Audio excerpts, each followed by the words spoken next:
ఓం శ్రీ గురుభ్యో నమః. రేపటి నుండి మాఘమాసం ప్రారంభం. చాంద్రమానం ప్రకారం 11వ మాసమైన మాఘమాసం ప్రారంభమవుతుంది.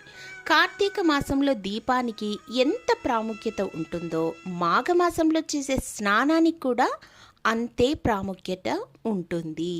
అంత గొప్పదైనటువంటి ఈ మాసం అంతా తెల్లవారుజామునే లేచి స్నానం ఆచరించడం ప్రధానం.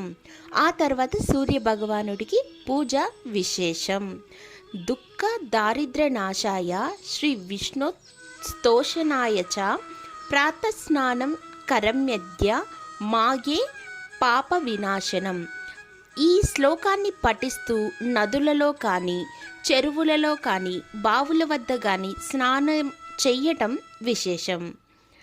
ఈ శ్లోకాన్ని కనీసం అంటే మీరు ఇంట్లో స్నానం చేస్తున్నప్పుడు కూడా గంగా, గోదావరి, కావేరి వంటి పుణ్య నదులను తలుచుకుంటూ స్నానం ఆచరించవలెను.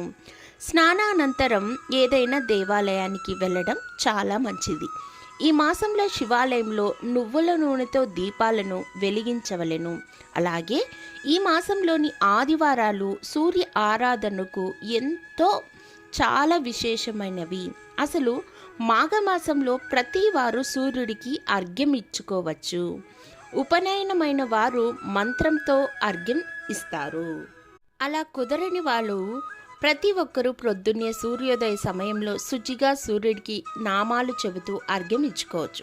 కనీసం ప్రతి ఆదివారం తప్పనిసరిగా సూర్యోదయ సమయంలో సూర్యుడిని ఆదిత్య హృదయంతో స్తుతించడం వల్ల అన్ని అనారోగ్యాలు నశించి ఆయురారోగ్యాలను కలగచేస్తాడు సూర్య భగవానుడు. ఇది శాస్త్రవచనం. అలాగే ఈ మాసంలో రథసప్తమితో పాటు చాలా విశేషమైన రోజులు ఉన్నాయి.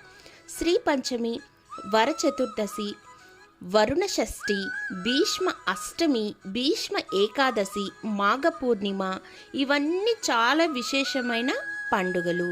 వీటన్నిటిని మనం జరుపుకుంటే సైన్స్ పరంగా అలాగే మనకు ఆరోగ్య వృద్ధి కొరకు కూడా ఈ మాసం చాలా చాలా బాగుంటుంది. ధన్యవాదములు.